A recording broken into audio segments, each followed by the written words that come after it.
बहुत वर्ष पहले एक राजा था और उसकी 2 रानियां थीं।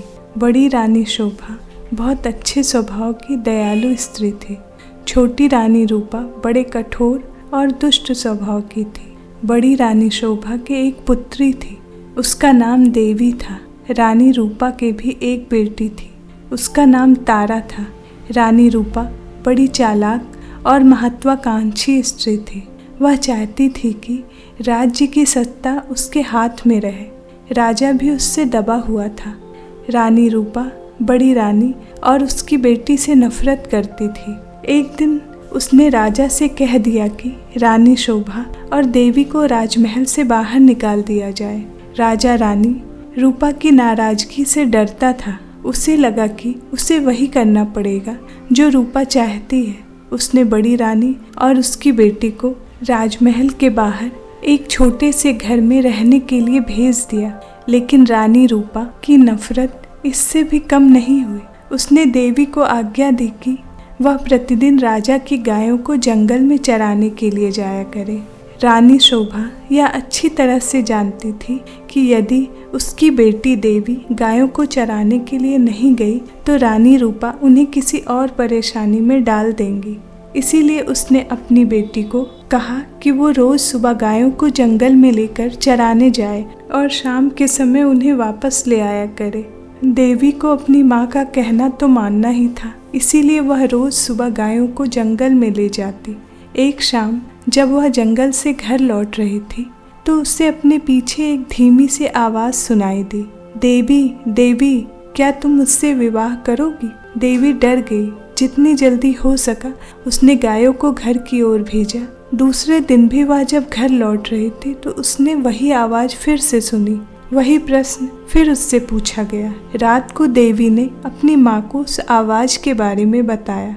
माँ सारी रात इस बात पर विचार करती रही। सुबह तक उसने निश्चय कर लिया कि क्या किया जाना चाहिए। सुनो बेटी, वह अपनी बेटी से बोली, मैं बता रही हूँ कि यदि आज शाम के समय भी तुम्हें वही आवाज सुनाई दे तो तुम्हें क्या करना होगा? बताओ माँ, देवी ने पूछा।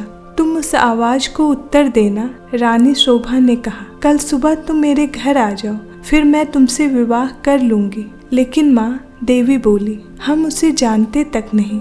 मेरी प्यारी देवी, माँ ने दुखी होकर कहा, जिस स्थिति में हम जीवित हैं उससे ज्यादा बुरा और क्या हो सकता है। हमें इस प्रस्ताव को स्वीकार कर लेना चाहिए। ईश्वर हमारी सहायता करेगा। उस संध्या को जब देवी गायों को लेकर लौट रही थी उसे वही आवाज पुनः सुनाई पड़ी। आवाज कोमल और दुख भरी थी। देवी देवी क्या तुम मुझसे विवाह करोगी? क्या तुम मुझसे विवाह करोगी? आवाज ने पूछा। देवी रुक गई। उसने पीछे मुड़कर देखा लेकिन उसे कोई दिखाई नहीं दिया। वह हिचकिचाई। वह वहां से भाग जाना चाहती थी लेकिन उसे माँ के शब्द याद आ गए। वह जल्दी से बोली, हाँ, यदि तुम कल सुबह मेरे घर आ जाओ तो मैं तुमसे विवाह कर लूंगी। इतना कहकर वह बड़ी तेजी से गायों को लेकर घर चली आई। अगले दिन सुबह रानी शोभा जरा जल्दी ही उठ गई। उसने जाकर बाहर का दरवाजा खोला, यह देखने के लिए कि कोई प्रतीक्षा तो नहीं कर रहा। वहाँ कोई भी नहीं था। अचानक उसे एक धक्का सा लगा और वह स्तब्ध सी रह गई। एक बड़ा सा अजगर कुंडली मारे सीढ़ियों पर बैठा हुआ था। रानी शोभा सहायता के लिए चिल्लाई। देवी तथा नौकर भागे भागे देखने आए कि क्या बात है। तभी एक आश्चर्यजनक बात हुई। अजगर बोला, नमस्कार। उसका सुर बहुत विनम्र था। मुझे निमंत्रित किया गया था, इसीलिए मैं आया हूँ। आपकी लड़की ने मुझसे वादा किया था कि यदि मैं सुबह घर आ जाऊँ तो वह मुझसे विवाह कर लेगी। मैं इसीलिए आया हूँ। रानी शोभा की समझ में नहीं आ रहा था कि वह क्या करे। उसे तो यही आशा थी कि किसी दिन कोई सुंदर नौजवान उसकी लड़की से विवाह करने आएगा। उसने यह कभी नहीं सोचा था कि विवाह करने एक अजगर आ जाएगा। एक नौकर भागकर रानी रूपा के पास गया और उसने उसे सारी घटना बता दी। रानी यह सुनकर प्रसन्न हुई। वह उसी समय रानी शोभा के घर गई। यदि राजकुमारी देवी ने किसी के साथ विवाह का वादा किया है, वह बोली, तो उसे अपना वादा अवश्य निभाना चाहिए। रानी होने के कारण यह देखना मेरा कर्तव्य है कि आप अपना वादा पूरा करें। उसी दिन उनका विवाह हो गया। रानी शोभा और देवी के लिए यह कोई प्रसन्नता की बात नहीं थी। इतने कष्ट सहने के बाद वे किसी भी प्रकार की विपत्ति का सामना करने को तैयार नहीं थे। विवाह के पश्चात अजगर अपनी पत्नी के साथ उसके कमरे में गया। सारी रात रानी शोभा ने प्रार्थना करते हुए बिताई कि उसकी बच्ची सकुशल रहे। दूसरे दिन बड़े सवेरे उसने देवी के कमरे का दरवाजा खटखटाया। एक सुंदर नवयुवक ने दरवाजा खोला। देवी उसके पीछे खड़ी थी। मैं आपको बता नहीं सकता कि मैं अपनी जान बचाने के लिए आपका और देवी का कितना आभारी हूँ, वह नवयुवक बोला। मैं एक शाप के कारण अजगर बन गया था। एक वन देवता ने मुझसे क्रुद्ध थे, इसीलिए उन्होंने मुझे अजगर बना दिया। बाद में उन्हें अपनी करनी पर दुख हुआ। तब उन्होंने कहा कि यदि कोई राजकुमारी मुझसे विवाह कर लेगी तो मैं फिर से मनुष्य बन जाऊंगा, और अब देवी ने मुझसे विवाह कर लिया तो मेरा शाप मिट गया है। अब मैं फिर कभी अजगर नहीं बनूंगा। रानी शोभा बहुत प्रसन्न हुई। वह अपनी बेटी और दामाद को राजा से मिलाने के लिए ले गई। यह बड़ी विचित्र घटना थी। चारों ओर से लोग इस विचित्र नवयुवक को देखने राजमहल में आने लगे। सभी बहुत प्रसन्न थे सिवा रानी रूपा के। रानी रूपा बहुत गुस्से में थी। उसने झल्लाते और खींचते हुए अपने आप को कमरे में बंद कर लिया। देवी का सौभाग्य उससे देखा नहीं जा रहा था। वह चाहती थी कि उसकी बेटी तारा भी ऐसी ही भाग्यशाली बने।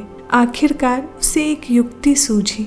उसने अपनी बेटी को बुलाया और कहा, देवी का तो विवाह हो गया है। वह बोली, इसीलिए गायों को जंगल में चराने के लिए तुम ले जाया करो। नहीं, तारा चीख कर बोली, इतने नौकर होते हुए भी मैं क्यों गाय चराने जाऊं?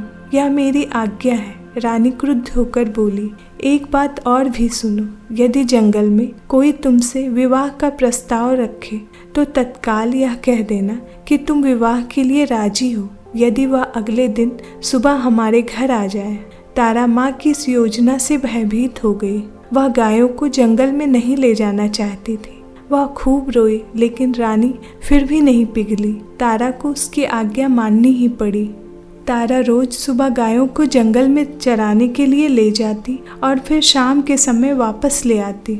लेकिन उसने एक बार भी जंगल में किसी तरह की आवाज़ नहीं सुनी जो यह कह रही हो, क्या तुम मुझसे विवाह करोगी? फिर भी रानी निराश नहीं हुई। जंगल में कोई अजगर तो था नहीं जो तारा से विवाह का प्रस्ताव रखता। इसीलिए उसने खुद अजगर ढूंढने का निश्चय किया। उसने अपने नौकरों को एक अजगर लाने की आज्ञा दी।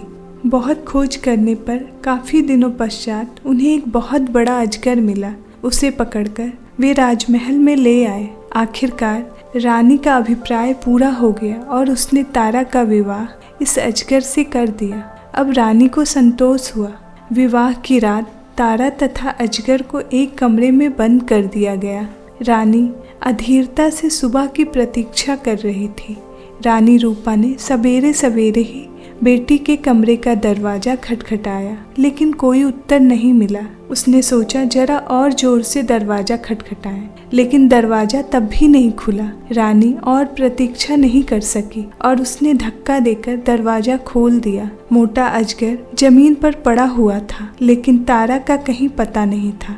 रानी चीख पड़ी। महल में सभी ने उसकी चीख सुनी। राजा और नौकर जानने के लिए भागे आए कि क्या बात है, राजकुमारी कहाँ है। सब चिल्लाए, वह तो अजगर के पेट में होगी। रसोइया बोला, देखो वह कितना मोटा हो गया है। रानी अब बड़ी जोर जोर से रोने लगी। राजा भी रोने लगे। रसोइया अपना सबसे बड़ा चाकू ले आया। वह बोला, यदि वह अब तक जीवित हुई तो मैं राजकुमारी को बचाने की कोशिश करूंगा। उसने अजगर का पेट चीर डाला। तारा जीवित थी और अच्छी भली थी। रसोइये ने उसे बाहर खींचा। वह चीख मारकर अपनी माँ की तरफ भागी।